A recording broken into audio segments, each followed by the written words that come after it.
Baik, bismillahirrahmanirrahim. Assalamualaikum warahmatullahi wabarakatuh. Oke, selamat datang kembali di channel kita di pembelajaran fisika. Pada kesempatan kali ini kita akan melanjutkan ya pada pembahasan soal yang masih berkaitan dengan penjumlahan vektor. Ini juga sebagai persiapan untuk PTS minggu depan. Baik, kita mulai dari contoh soal nomor 1. Dua vektor besarnya masing-masing 6 satuan dan 8 satuan. Besarnya vektor resultan yang tidak mungkin adalah titik-titik. Nah, sekarang kita mulai dulu dengan mendata ya. Ini misalkan kita beri saja nama vektornya ini F1.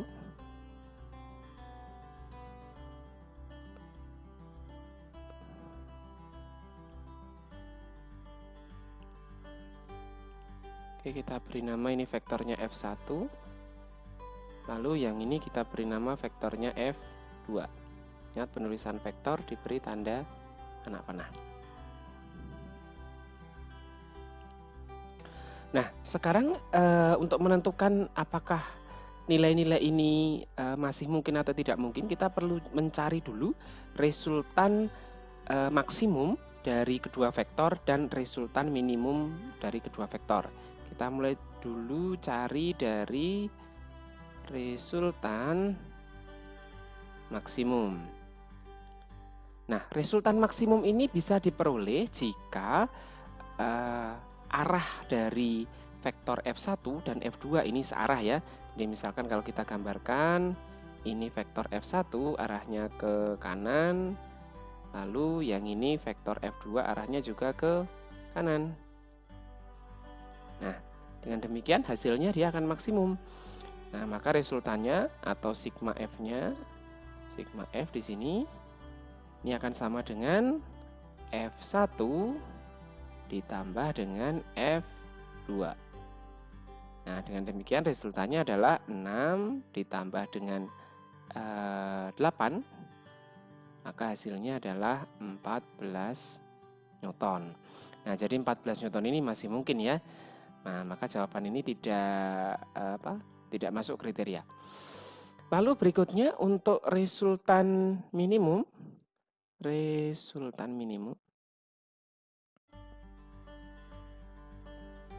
Nah, resultan minimum bisa diperoleh ketika kedua vektor ini berlawanan arah.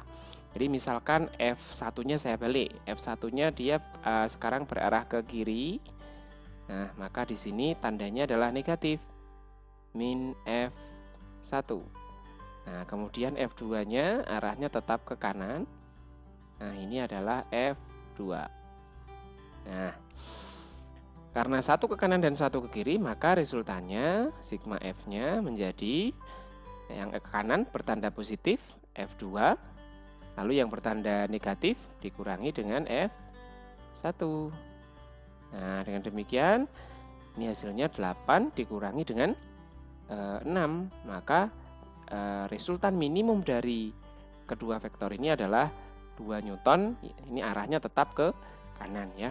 Jadi 14 satuan itu nilai maksimumnya, kemudian 2 satuan ini adalah nilai minimumnya. Lalu yang tidak mungkin itu bagaimana? Vektor yang resultan yang tidak mungkin itu adalah nilai yang lebih besar dari nilai resultan maksimum atau lebih kecil dari resultan minimum.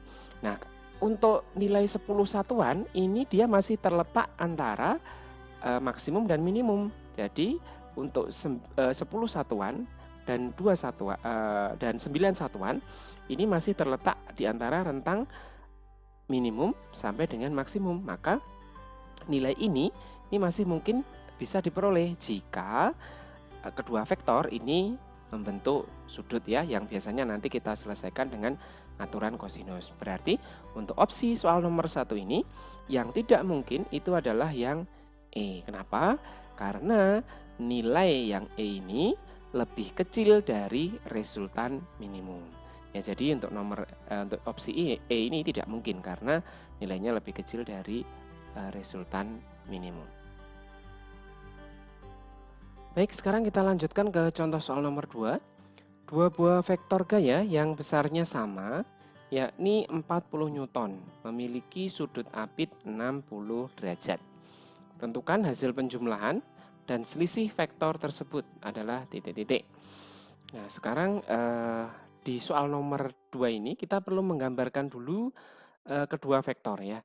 Jadi misalkan ini vektor F1.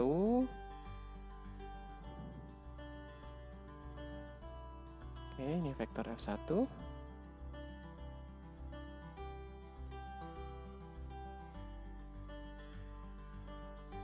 Kita sebut saja ini vektor F1. Besarnya 40 Newton. Lalu yang ini vektor F2. Besarnya adalah sama, 40 Newton. Kemudian sudut apitnya adalah 60 derajat. Ini vektor F2. Lalu keduanya membentuk sudut sebesar 60 derajat. 60 derajat. Nah, sekarang kita jumlahkan terlebih dahulu. Kita tentukan hasil penjumlahannya dulu ya, penjumlahan. Untuk penggambaran nanti kalian bisa gambarkan sendiri dengan menggunakan metode segitiga ataupun metode jajar genjang. Tapi di sini karena yang ditanyakan adalah resultan buah-buah vektor, kita langsung bisa gunakan aturan kosinus ya. Dimana nanti untuk resultan vektornya R besarnya ini sama dengan akar dari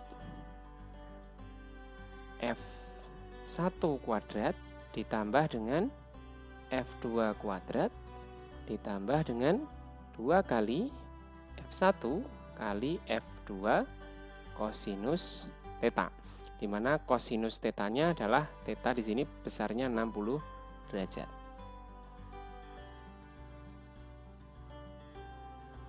Oke, kita tinggal masukkan saja nilainya.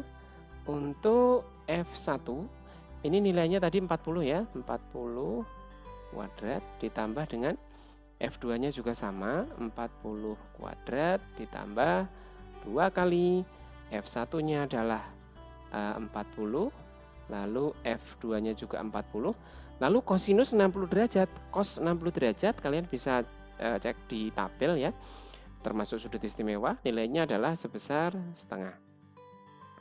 Nah, jangan bingung dulu dengan bentuk yang seperti ini. Kalau ada kuadrat dan perkalian, kerjakan terlebih dahulu ya. Jadi kita lanjutkan, 40 kuadrat ini adalah 1600 ditambah dengan 40 kuadrat 1600 lalu ditambah dengan, nah ini bisa disederhanakan terlebih dahulu, ini juga perkalian 2 dengan setengah ya, kita bisa sederhanakan ini, dapat 1, maka tinggal 40 kali 40, maka jadi 1600. Nah, kita lanjutkan lagi. Kalian bisa jumlahkan ketiganya atau boleh ditulis seperti ini. Nah, 1600 dikali 3. Di sini ada 3 kali 1600 ya. Kemudian kita akar. Nah, ini 1600 itu akarnya adalah 40. Lalu dalamnya masih ada akar 3. Nah, ini adalah hasil penjumlahan dari vektor F1 dan F2 yang sudutnya mengapit di sini 60 derajat. Nah, lalu berikutnya kalau selisih ya, selisih. Sekarang kalau selisih berarti kita bisa tuliskan dulu, misalkan di sini ya. Selisih itu adalah F1 dikurangi dengan F2. Ini selisih. Kalau yang ini tadi, ini penjumlahan, yang ini F1 ditambah dengan F2. Nah, sekarang kita gambarkan dulu untuk F1 dikurangi F2. F1 bertanda positif, maka arahnya tetap sama ke sini. Yang berubah adalah F2-nya. F2-nya sekarang di sini semula tadi bertanda positif, ini menjadi bertanda negatif. Dengan demikian, F2-nya ini arahnya berlawanan dengan arah mula-mula. Sehingga kalau kita gambarkan terlebih dahulu untuk F1-nya, kita gambarkan di sini ya. Ini F1 masih sama arahnya ke kanan. Lalu yang ini F2. Semula F1 ini ke atas. Kalau kita gambarkan dari awal ya, kita gambarkan F1-nya semula dia arahnya ke sini. Nah, ini adalah vektor F2. Nah, ini vektor F2.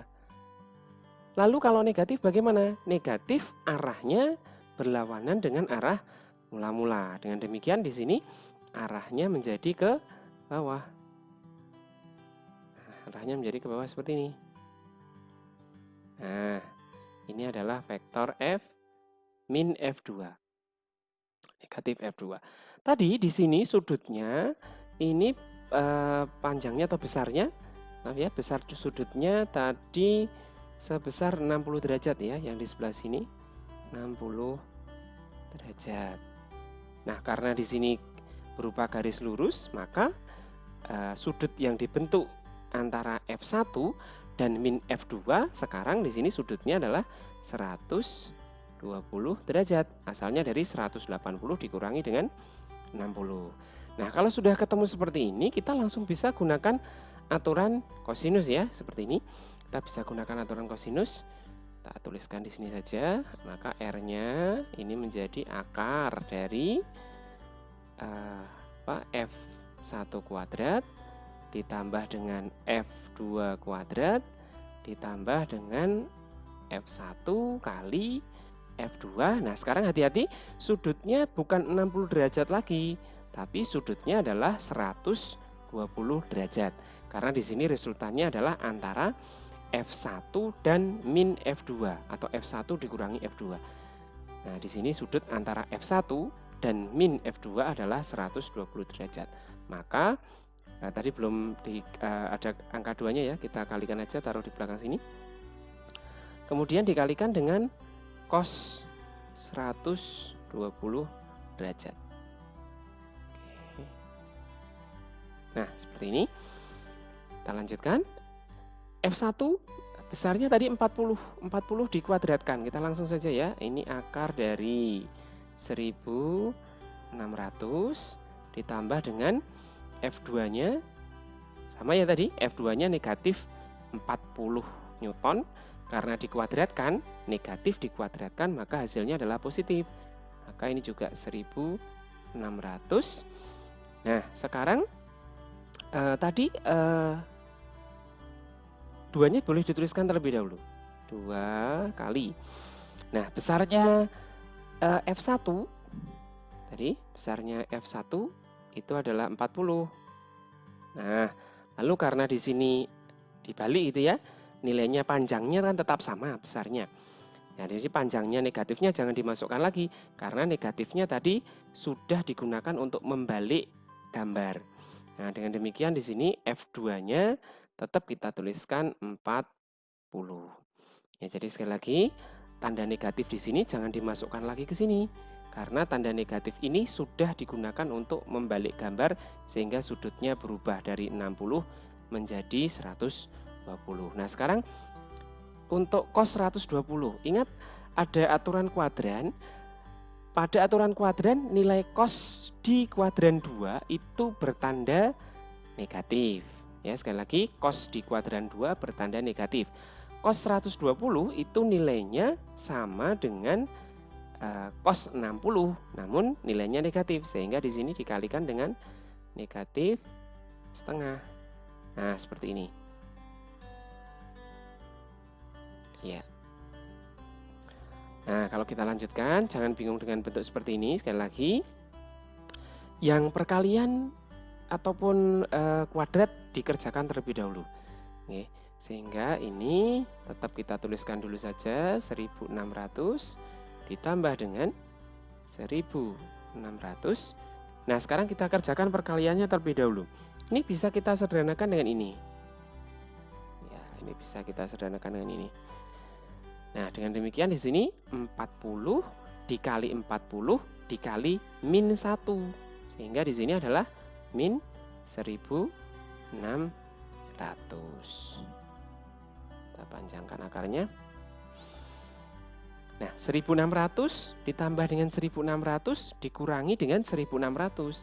Maka hasilnya adalah akar dari 1600. Atau hasil resultannya ini adalah 40 Newton. Nah, sekarang kita sudah peroleh dua jawaban yang berbeda ya. Kalau dijumlahkan, hasilnya ternyata adalah 40 akar 3. Lalu kalau kita cari selisihnya, ternyata nilainya adalah 40 Newton.